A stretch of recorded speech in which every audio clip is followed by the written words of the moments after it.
안녕하세요. 사연을 부탁해입니다. 오늘의 사연을 소개하겠습니다. 요즘처럼 무더위가 기승을 부리면 다들 힘들다고 하지만 저는 이 더위가 싫지만은 않습니다. 제 사연은 무더위가 기승을 부리던 어느 날 시작이 되었거든요. 지방 국립대를 졸업하자마자 취업을 알아봤지만 과도 선호하는 과가 아니었기에 취업하기가 하늘의 별 따기만큼 힘들었습니다. 그 와중에 공무원에 합격했다는 사촌형부터 대기업에 취업을 했다는 사촌 누나까지 제게는 압박으로 다가올 수밖에 없었어요. 엄마의 잔소리가 끝도 없이 쏟아졌으니까요. 너 이력서는 넣고 있는 거야? 넣고 있으니까 기다려봐. 혹시 대기업만 쫓아다니는 거 아니야? 대기업은 힘들 것 같으니까 그냥 중소기업이라도 들어가. 우선 일하면서 스펙 좀 쌓고 더 좋은 회사로 옮기면 되잖아. 그래서 나도 잘 알아보고 있는 중이야. 대학 졸업한 지가 한참 됐는데 내내 그러고 있으니까 답답해서 그런 거 아니야. 네 사촌형이랑 누나는 월급 타서 선물도 사줬다고. 큰엄마 자랑이 이만저만이 아니야. 그러면서 나보고 넌 아직도 취업 못했냐고 하는데 어찌나 얼굴이 화끈거렸는지 모른다니까. 엄마, 나도 최선을 다해서 알아보고 있으니까 조금만 기다려봐. 지금 가장 답답한 게 누구겠어? 라며 집을 나와버렸는데요. 엄마 입장도 충분히 이해가 됐기에 마음이 많이 무거울 수밖에 없었습니다. 그때쯤 친구들 대부분이 취업을 했던지라 만날 친구도 없어서 홀로 방황하며 다니고 있었는데요. 그날따라 친구 정수한테 전화가 걸려왔습니다. 민호야, 나 오늘 일찍 끝나는데 술이나 한잔할까? 그래? 그럼 어디서 만날까? 우리 자주 가던 그 호프집에서 만나자. 한 5시쯤이면 도착할 것 같으니까 먼저 가서 기다리고 있던지. 라는 정수의 말에 먼저 약속 장소로 향했는데요. 정수는 아주 오래전부터 동네에서 친하게 지내던 동창이자 절친입니다. 정수는 공부도 잘하는 모범생이었는데 공부뿐만 아니라 운동이면 운동, 미술이면 미술, 하물며 음악까지 못하는 게 없을 정도였습니다. 정수 말에 의하면 정순의 엄마는 극성 엄마로 오래전부터 정수에게 많은 것들을 가르쳤다고 했습니다. 정순의 엄마는 작은 피아노 학원을 운영했는데 학교가 끝나면 피아노 연습을 하러 바로 뛰어가곤 했습니다. 그러다 보니 정수는 피아노도 수준급이었습니다. 하지만 정수는 엄마로 인해 어마어마한 스트레스를 받았는데요. 정순의 엄마가 심각할 정도로 극성이었으니까요. 정순의 엄마에 비해 우리 엄마는 사교육 같은 거에 크게 신경을 쓰지 않았습니다. 그러다 보니 정수는 틈틈이 시간이 날 때마다 우리 집에 찾아왔고 있는 듯 없는 듯 조용히 쉬다 갔습니다. 우리 엄마가 음식 솜씨도 좋다 보니 우리 집에 올 때마다 밥을 2공기씩이나 먹었는데요. 어느 날은 정수를 데리러 온 정순의 엄마가 우리 엄마에게 걱정스레 말했어요. 한참 잘 먹어야 할 나이인데 우리 정수가 도통 잘 먹질 않아서 걱정이 이만저만이 아니에요. 정수가 잘 안 먹는다고요? 예, 뭘 해주면 잘 먹질 않네요. 참 이상하네요. 우리 집에서는 밥을 2공기씩이나 먹거든요. 민호는 밥을 2공기씩이나 먹는다고요? 진짜 부럽네요. 아니요. 민호가 아니라 정수가 밥을 2공기씩이나 먹는걸요? 예? 그게 무슨 말이에요? 우리 정수가 밥을 그렇게나 많이 먹는다고요? 그럼요. 특히나 청국장을 참 좋아하는데 밥에 쓱싹쓱싹 비벼서 얼마나 잘 먹는지 몰라요. 청국장이요? 그 냄새 나는 걸 먹는다고요? 라고 외치던 정순의 엄마가 미안한 듯 바로 사과했습니다. 냄새 나는 거라고 해서 죄송해요. 사실은 제가 청국장을 잘 못 먹어서요. 아닙니다. 청국장이란 음식 자체가 호불호가 갈리는 음식이잖아요. 암튼 정수 걱정은 안 하셔도 될 거예요. 밥을 그렇게나 잘 먹는데 무슨 걱정을 하겠어요.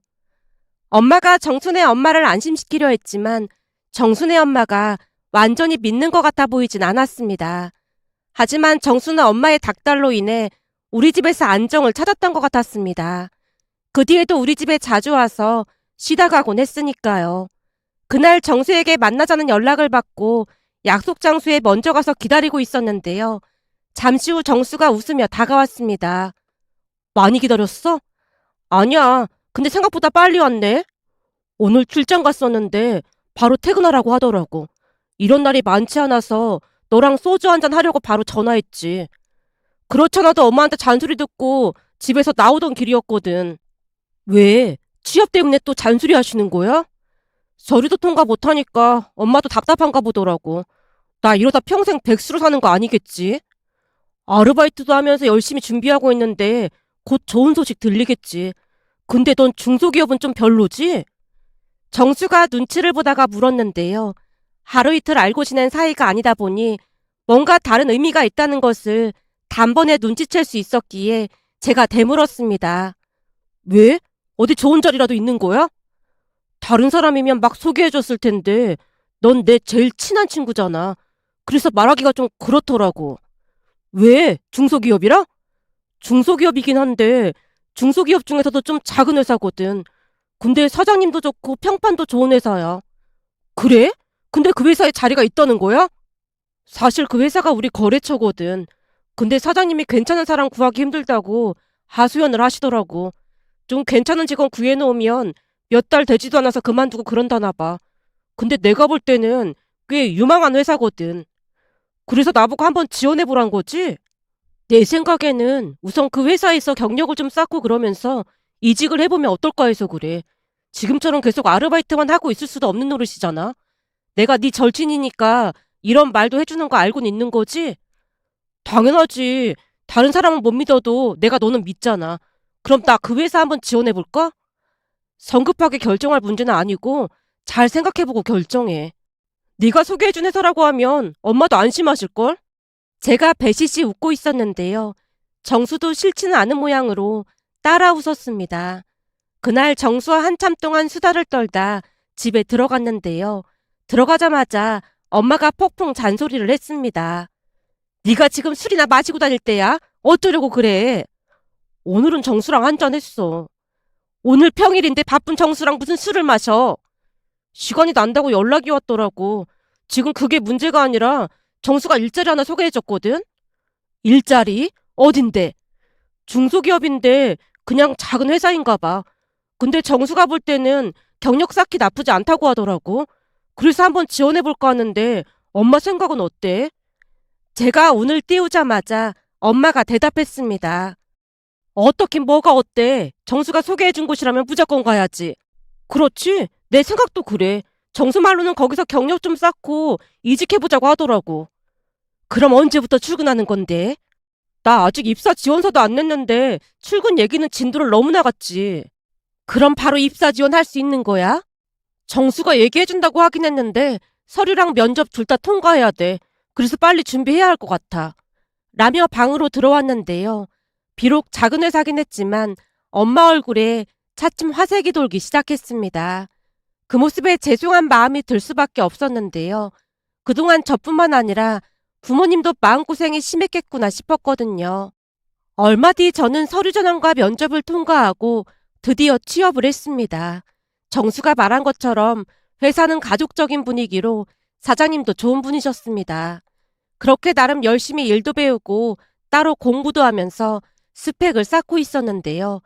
비록 작은 회사였지만 활기를 찾은 제 모습에 부모님도 많이 좋아했습니다. 그런데 그 행복은 오래가지 않았습니다. 회사 일을 거의 완벽하게 알아갈 무렵 갑자기 일이 생겼거든요.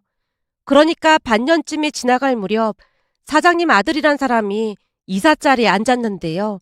사장님 아들이 맞나 싶을 정도로 인성이 최악이었습니다. 나이 많은 팀장님에게 반말조로 말을 하는 건 아무것도 아니었고 일도 제대로 배울 생각이 없어 보였습니다. 그 모습에 조용하던 회사가 시끌시끌해질 수밖에 없었는데요. 그동안 워낙 조용하고 가족 같은 분위기였기에 다들 큰 충격을 받은 듯해 보였습니다. 어느 날은 같은 부서 여자 선배가 제게 귀뜸을 해줬어요. 민호 씨, 사장님 얘기 못 들었지? 사장님 얘기요? 어떤 얘기요? 내가 살짝 들어보니까 사장님 건강이 안 좋으신가 봐. 네? 어디가 안 좋으신데요? 얼핏 듣기로는 대장암 같다고 하더라고. 병원에서는 초기라 수술하면 예후가 나쁘지 않을 것 같다는데 혹시나 잘못되면 아들이 회사를 물려받아야 하잖아. 그래서 외국에서 공부하던 아들을 급히 들어오게 했다나 봐. 이건 나도 들은 건데 아들이 공부를 너무 못해서 사모님이 외국으로 보냈다고 하더라고. 라고 말을 하던 선배가 주변을 두리번거리며 목소리를 낮춰서 다시 말했습니다. 근데 한국 있을 때 허구한 날 사고치고 그런 모양이야.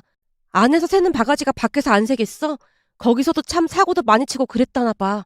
하지만 사장님이 암이란 소리 듣고 어쩔 수 없이 급히 들어오라고 한 거지.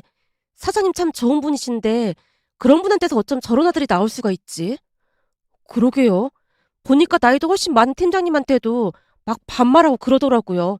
그런데 누가 그러는데 그게 일부러 반말한 건 아니라고 하더라고요. 진짜? 누가 그랬는데? 상준 대리님이요. 사장님 아들이 외국에서 오래 살아서 존댓말이 익숙하지 않아서 그렇다고 하더라고요. 그거 보고 보통 일이 아니라는 생각마다 들었어요.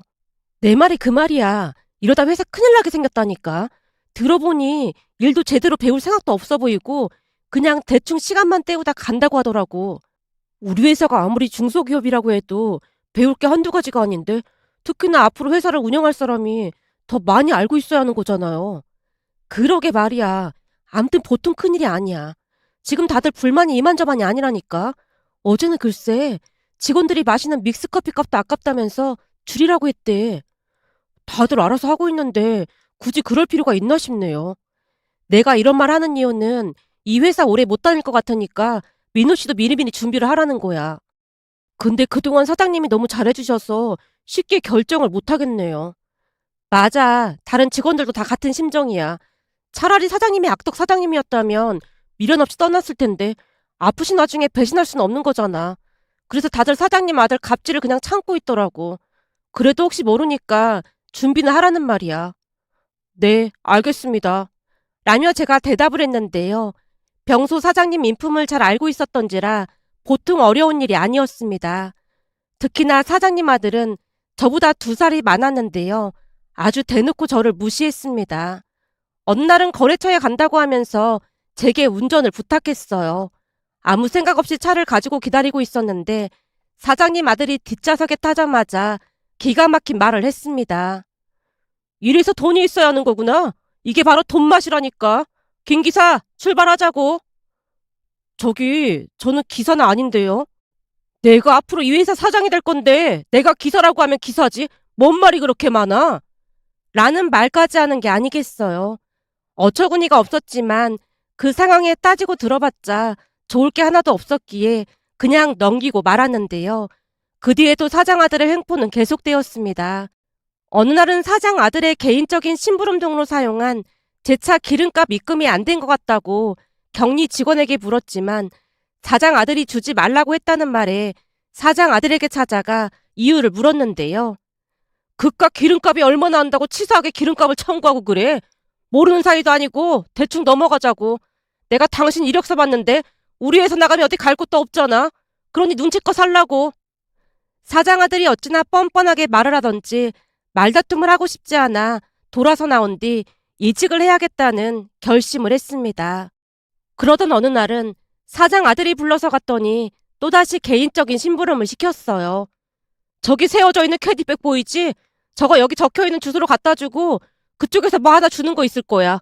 난 술 약속 있으니까 그거 받아와서 나한테 주고 가. 여기서 왕복 2시간 거리고 차도 막힐 것 같은데 갔다 오면 많이 늦을 텐데요. 그러니까 최대한 빨리 다녀와야 할 거 아니야. 저기 캐디백에 골프채들 엄청 비싼 거니까 조심히 들고 다니고. 알아들었으면 그만 나가봐. 사장 아들이 귀찮다는 듯이 말을 했습니다. 그날 회사를 그만둬야겠다는 다짐을 다시 한번 한 채 캐디백을 실은 뒤 주차장에서 차를 가지고 나와 천천히 차를 몰고 있었는데요. 잠시 후 한 할머니와 젊은 여자가 길가에 쓰러져 있는 게 아니겠어요. 주위에 지나가는 사람들도 없어 일단 차를 세우고 2사람에게 다가가던 순간 갑자기 할머니가 구토를 하기 시작했습니다. 그 모습에 뭔가 잘못됐다는 생각이 들어서 제가 가까이 다가가 무릎을 꿇고 물었습니다. 저기 괜찮으세요? 저희 좀 살려주세요. 네? 어디 아프신 거예요? 병원에 좀 데려다 주세요. 여자가 힘겹게 말을 하는 모습에 정신없이 2사람을 제 차에 태웠는데요. 구급차를 불렀어야 했지만 워낙 경황이 없기도 했고 마침 큰 병원 하나가 회사 근처에 있었거든요. 거기다 2사람 다 의식은 있었기에 빨리 제 차에 태워서 병원으로 향했습니다. 그런데 차가 움직이자마자 할머니가 제 차에 다시 구토를 했는데 눈밀러로 살짝 보니 뒷자리가 난리도 아니었습니다. 다행히 병원이 멀지 않아 금방 병원 응급실에 도착을 했는데요.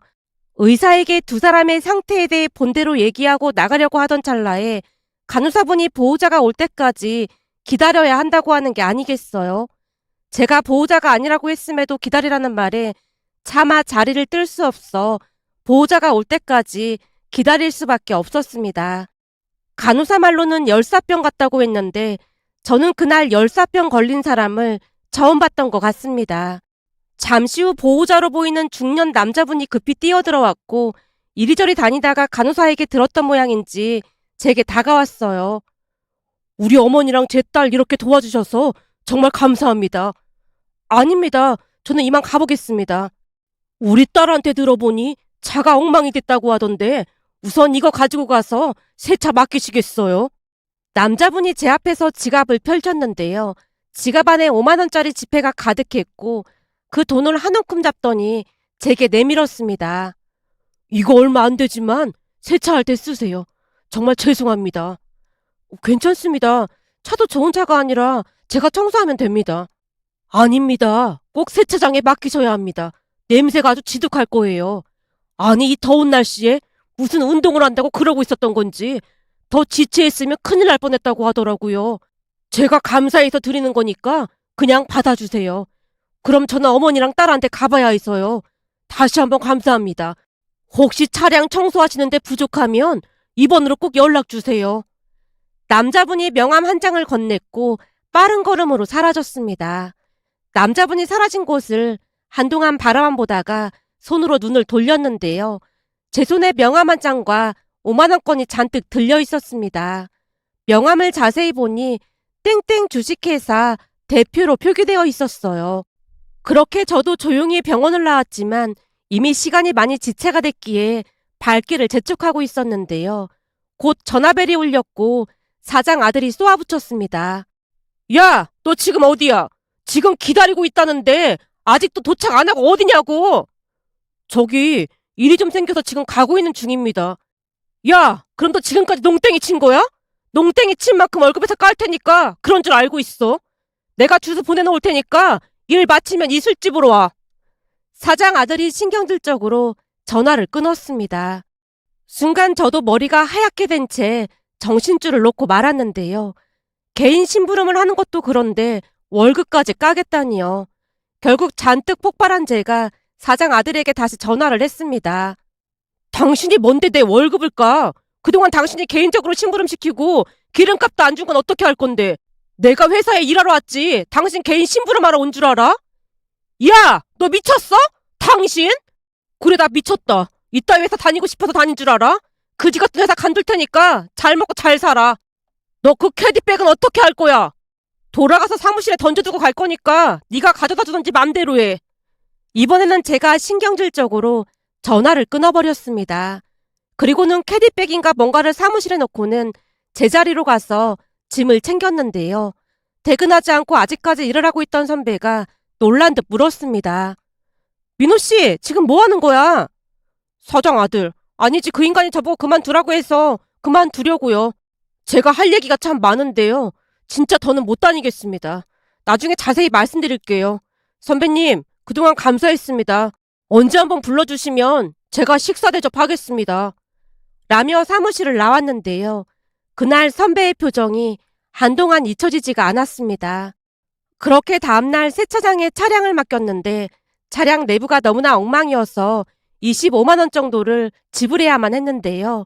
워낙 많은 돈을 받았다 보니 세차비를 내고도 돈이 많이 남았습니다. 결국 제가 건네받은 명함으로 전화를 했어요. 안녕하세요. 어제 할머님이랑 따님 병원에 모셔다 드린 사람입니다. 아, 예. 어제는 정말 고마웠습니다. 근데 혹시 돈이 부족했나요? 아닙니다. 그런 게 아니라 어제 돈을 너무 많이 주셨더라고요. 제 차비가 25만 원 정도 나왔는데 남은 돈은 제가 다시 입금을 해드려야 할 것 같아서요. 예? 입금이요? 네. 어제 경황이 없으셔서 모르셨겠지만 돈을 너무 많이 주셨거든요. 계좌번호 불러주시면 바로 입금해드리겠습니다. 라는 제 말에 한동안 침묵만이 감돌았고 제가 다시 물었습니다. 저기 사장님? 전화가 끊겼나? 아닙니다. 전화 안 끊겼어요. 저기 그러지 말고 만나서 돌려주는 건 어때요? 그렇잖아도 우리 어머니랑 제 딸이 한번 만나보고 싶어 하거든요. 아닙니다. 그냥 계좌번호 불러주시면 바로 입금해드리겠습니다. 제가 정중하게 거절을 했지만 남자분이 다시 부탁을 했습니다. 정말 고마워서 그러는데 안 될까요? 아, 그럼 언제 뵈면 좋을까요? 두 사람이 아직 안정을 취해야 해서 이번 주 주말 점심 어때요? 네, 저는 그때 괜찮습니다.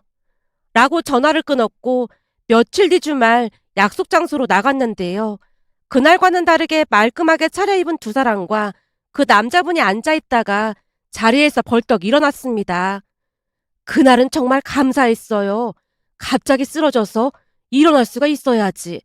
근데 다들 갈 길 가느라 신경도 안 쓰길래 큰일 났다 싶었는데 젊은이가 도와줘서 얼마나 고마웠는지 몰라요.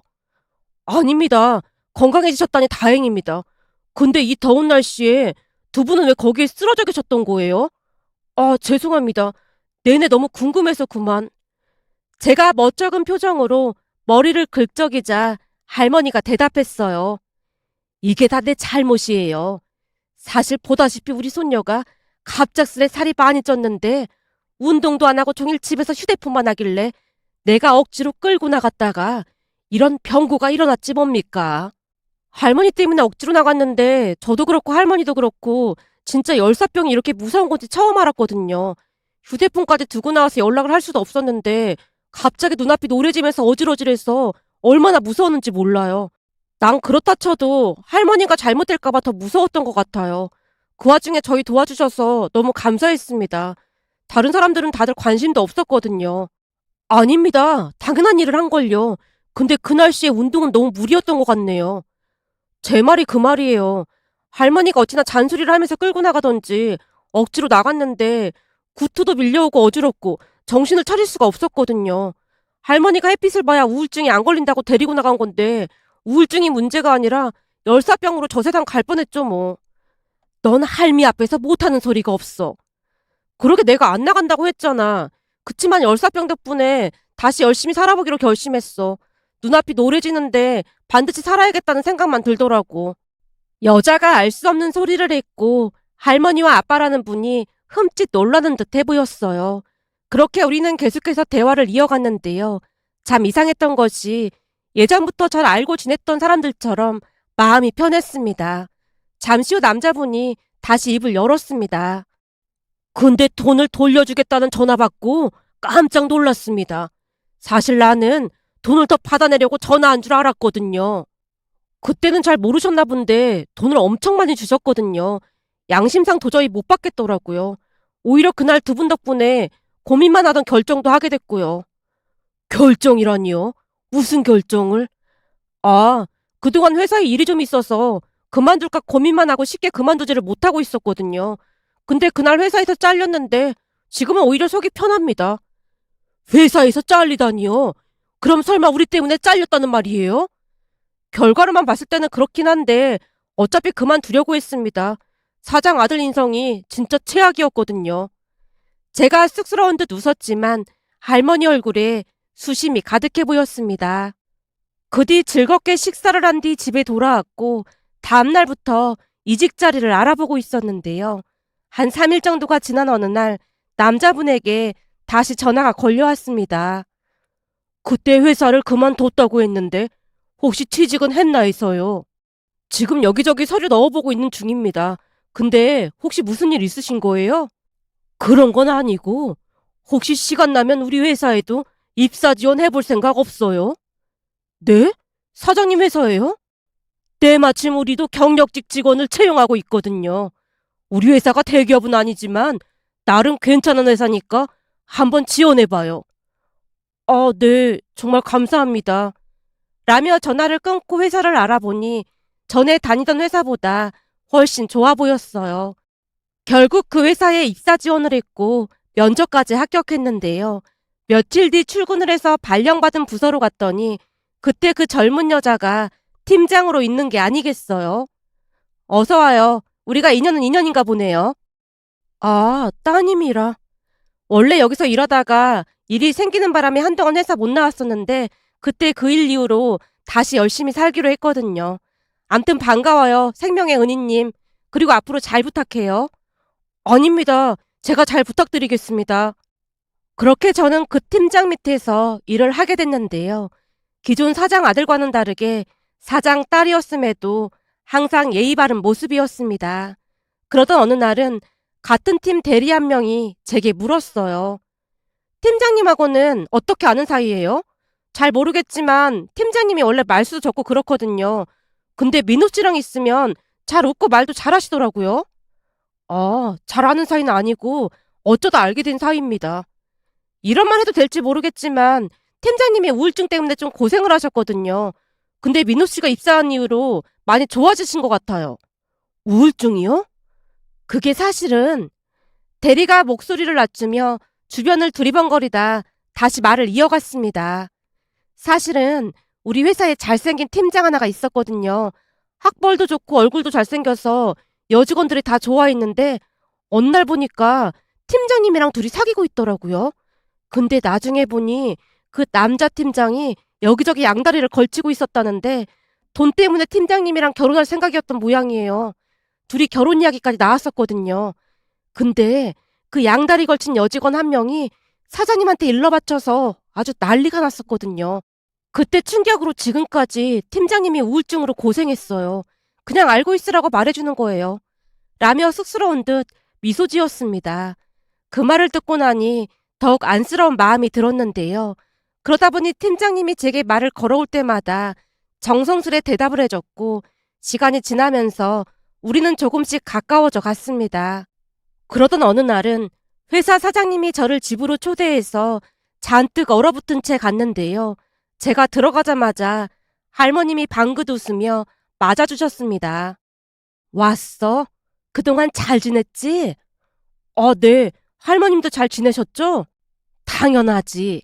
열사병으로 요단강 건널 뻔하다가 돌아왔는데 앞으로 오래오래 잘 살지 않겠어? 원래 한번 죽다 살아나면 명이 길어지기 마련이거든. 자네 덕분에 오래오래 살 수 있겠어. 아닙니다. 근데 제가 뭘 잘못했을까요? 사장님께서 갑자기 부르셔서요.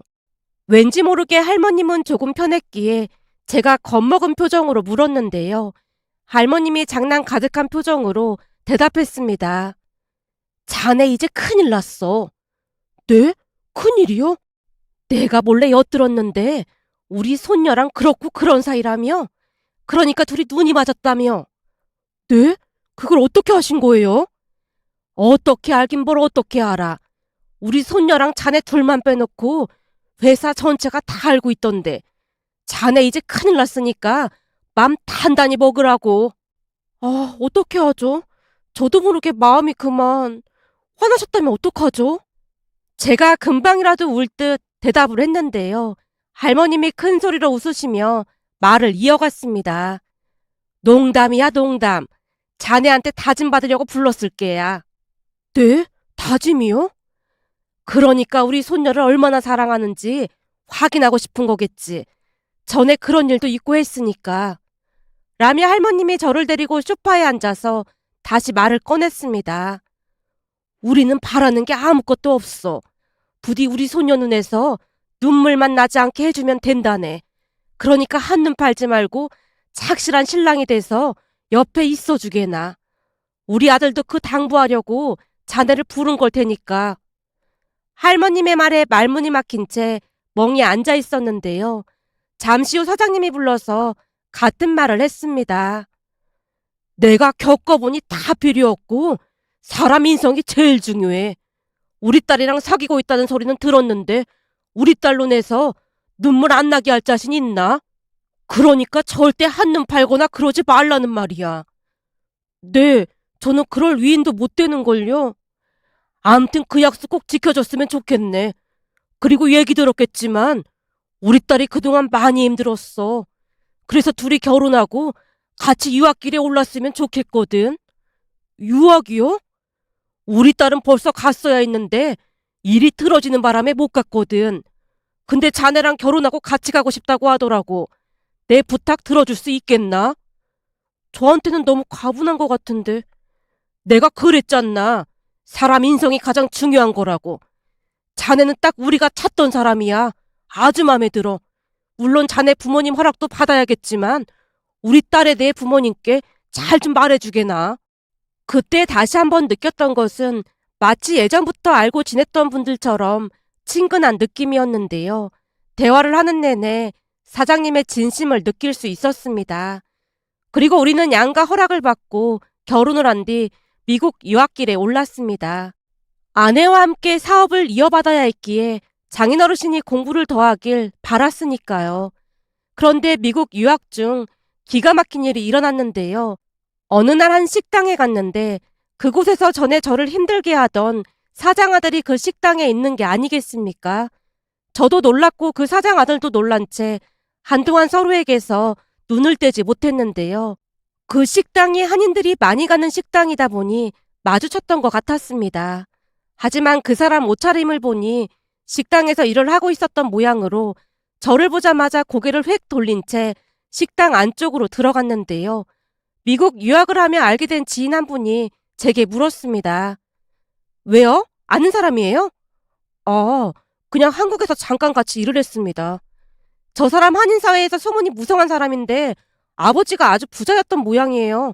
근데 한국에 있던 아버지한테 팽당했다는 소문이 무성하더라고요. 아버지가 많이 아팠다가 지금은 괜찮아졌다고 하던데 회사로 돌아오자마자 아들을 내쫓았다고 하더라고요. 그렇게 미국으로 온 모양인데 그나마 어머니가 보내오던 돈도 무슨 일이 있는지 끊어버렸다고 하더라고요. 근데 왜 한국에 안 들어가고 저러고 있는 거예요? 그동안 계속 여기서만 살아서 여기가 편하대요. 곧 죽어도 한국에서는 이런 꼴 보이고 싶지 않다. 그런 마음 아니겠어요? 전에 저 사람이랑 친하게 지냈던 사람이 그러는데 어머니한테 계속 연락은 하고 있는 모양인데 전혀 연락이 안 된다고 하더라고요. 결국 돈 떨어진 거지가 되다 보니까 지인들도 다 등 돌리고 저러고 살고 있는데 살기 힘들어지면 알아서 한국 들어가지 않겠어요? 근데 한국에서 사업을 말아먹다시피 해서 아버지가 절대 안 받아줄 거라고 하더라고요. 하도 사고치고 다녀서 마지막 기회를 줬던 건데 그것도 걷어차버린 거죠. 라며 한심하다는 듯이 말을 했습니다. 그 뒤에도 몇 번 더 마주쳤는데 여기저기서 저에 대한 소문을 들었던 모양으로 비하기 일쑤였습니다. 그 모습을 보며 예전 일들이 주마등처럼 스쳐 지나가 이렇게 글 남겨봅니다. 오늘의 사연은 여기까지였습니다. 즐겁게 보셨다면 구독, 좋아요 부탁드립니다. 고맙습니다.